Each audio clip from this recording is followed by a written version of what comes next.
안녕하세요. 12월 23일 오후 5시 예보를 좀 더 쉽게 알려드리는 예보가 알고 싶다 우진규입니다. 지금 현재 우리나라 주변 구름의 영상들을 좀 보시면요. 이 서해상과 동해상으로 각각 구름대들이 잘 발달하는 모습을 볼 수가 있습니다. 제가 이전에 10번 말씀을 드렸던 해기차이한 눈구름대들인데요. 서해상에 비해서 동해상은 우리나라 그 동해 남쪽에 의한 저기압까지 보이게 되면서 굉장히 구름이 서해상보다는 좀 더 잘 발달하는 그런 형태를 보이고 있습니다. 어쨌든 이러한 형태들은 한 가지로 귀결이 되는데 결국 우리나라 북서쪽에서 확장을 하고 있는 이 대륙 고기압이 이렇게 위치를 할 때 나타난다라는 거죠. 그래서 우리나라 서해상 그리고 우리나라 동해상으로 찬 공기들이 확장한다라는 것을 알 수가 있습니다. 자, 이 내용을 일기도를 보면서 조금 더 자세하게 바라보면 제가 조금 아까 말씀드린 이 대륙 고기압들이 이와 같이 우리나라 동해상과 우리나라 서해상 쪽으로 확장을 하고 있는 모습입니다.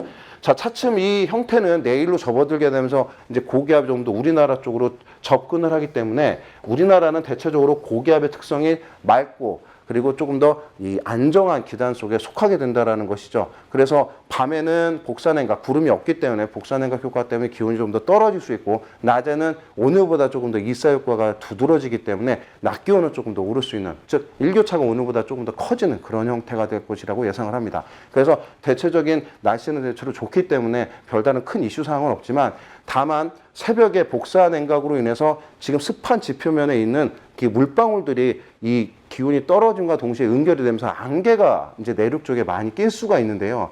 이렇게 되면 지금 일부 지역에서는 내일 아침 최저기온이 영하권으로 떨어지는 곳이 다수 있습니다.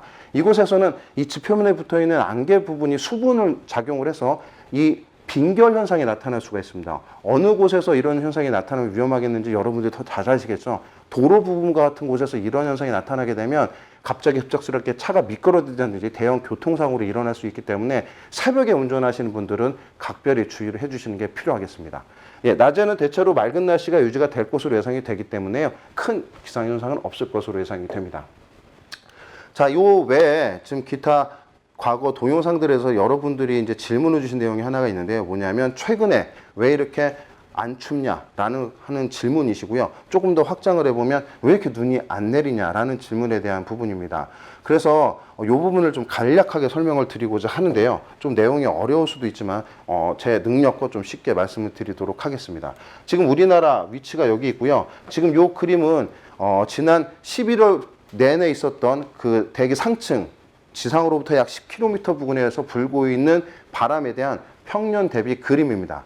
일단 이 화살표들을 보시면요. 이 11월 달 또는 12월 달까지 불었던 바람의 방향들이 대체적으로 이랬다라는 겁니다. 주로 보시면 서에서 동으로 흐르고 있는 굉장히 수평적인 그런 모습을 보이고 있죠. 또 한 가지는 색상으로 표현하는 부분이 있는데 여기는 뭐냐면 풍속의 비입니다. 좀 더 쉽게 말씀드리면 우리가 얘기하는 30년 평균 자료에 비해서 이때 자료가 풍속이 어땠느냐라는 건데요. 노란색은 평년보다 바람이 강했다는 겁니다. 자, 반대로 파란색은 바람이 약했다는 거죠, 풍속이. 자, 종합을 해보면 우리나라 북서쪽으로부터 이렇게 이어져 있는 노란색 영역이 하나 보이실 겁니다. 여기에 있는 구역은 평년보다 11월 달에 불었던 12월 달에 불었던 바람의 방향은 대체로 이랬고 여기에서 분포하는 풍속들은 평년에 비해서 좀 더 강했다는 겁니다. 여기가 뭘 뜻하냐면요, 여러분들 한대제트를 얘기를 하고 있는 구역입니다. 한대제트는 우리나라 북쪽에서부터 내려오는 찬 공기가 우리나라 쪽으로 내려올 수 있게끔 이렇게 사행을 하는 경우가 대체로 있는데 이렇게 사행을 하게 될 경우 우리나라 쪽으로 찬 공기를 전달하는 역할을 하게 되는데 지금과 같이 이렇게 서쪽에서 동쪽으로 이어져 있는 이런 형태가 되게 되면 우리나라 북쪽에는 찬 공기가 이 제트를 뚫고 밑으로 내려올 수가 없습니다.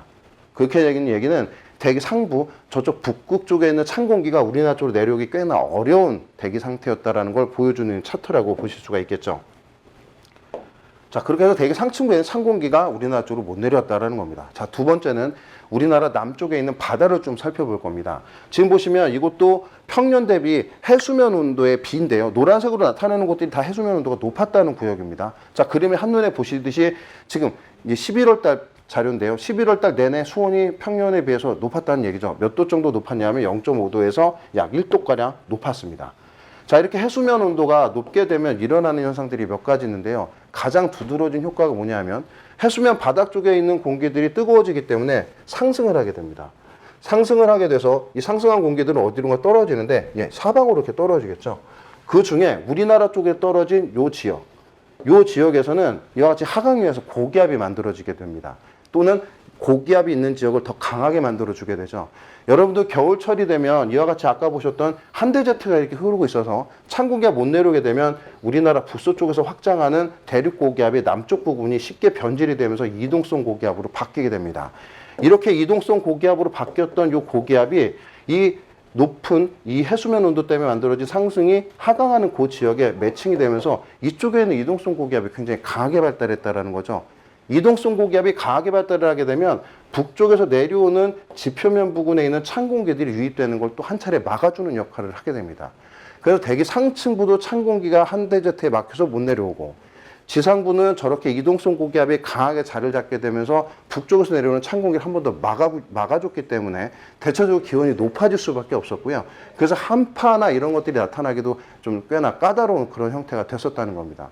또 한 가지 특이한 점은 우리나라 지금 12월 1일부터 18일까지 강수일수를 바라보면 평년보다 그렇게 적은 횟수가 아닙니다. 오히려 많은 지역도 있어요. 그런데 하나 특이한 건 전 지역이 다 비가 내렸던 날이 많고 눈이 내렸던 날은 거의 적다라는 겁니다. 얼마나 됐냐면 최근 한 20년 동안 지금 나타나고 있는 눈의 수가 가장 적게 나타나고 있다는 겁니다. 그래서 예년보다 기온이 높았기 때문에 강수 현상 자체가 적은 게 아니라 기온이 높았기 때문에 눈이 자주 내리지 못하고 비나 진눈깨비가 섞여서 내리고 있었던 상황이라는 겁니다.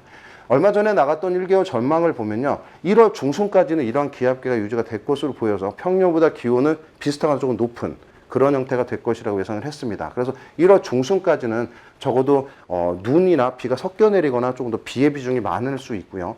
1월 하순으로 넘어가기 시작을 하면 이러한 기압계가 조금씩 변해서 이제는 평년과 비슷한 조금 추운 기온의 형태를 보일 수 있기 때문에 기회적으로 지금보다는 눈이 좀 더 자주 내릴 수 있는 그러한 형태로 바뀔 수 있다라고 전망을 내놨습니다. 그래서 이 내용을 참고하셔서 좀 내용을 보시면 될 것 같습니다. 이상 예보가 알고 싶다 우진규였습니다. 감사합니다.